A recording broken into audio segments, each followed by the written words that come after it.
Kelebihan yang kelima, an Abi Sa'id Ibnul Mu'alla radhiyallahu anhu qala, Abu Sa'id kata, marra bin Nabi sallallahu alaihi wasallam, Nabi lalu, aku duduk solat. Tengah duduk solat, Nabi lalu. Nabi panggil, Abu Sa'id. Aku tak jawab lah, tengah solat. Lepas solat, aku pergi dekat Rasulullah sallallahu alaihi wasallam nak jawab panggilan Nabi tadi. Faqala ma mana'aka an ta'tiya, Abu Sa'id, kenapa kamu tak datang waktu aku panggil tadi? Qultu kuntu nusalli, saya sedang solat Rasulullah.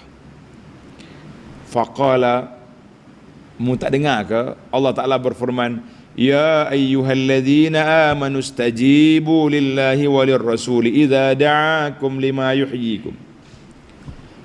Wahai orang beriman, perkenankanlah kamu bagi Allah dengan Rasul bila dia panggil untuk menghidupkan hati kamu. Maknanya kalau Nabi panggil tengah solat, kita kena berhenti pergi.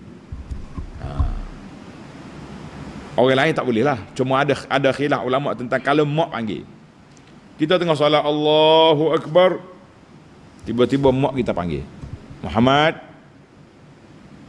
Said, kita kena berhenti jawab. Kalau solat sunat, berhenti. Kalau ataupun mak kita dekat, boleh je kita isyarat.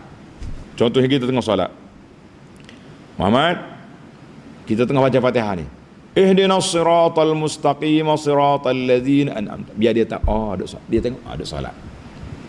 Takut jadi anak derhaka. Hei, zaman kita hari ni dengan main telefon ni, 10 kali panggilnya awak tak dengar, lemak-lemuk kenyangnya. Allahu Akbar. Ni kita dengan Nabi tak boleh sallallahu alaihi wasallam. Kalau dia panggil dalam solat pun kena berhenti.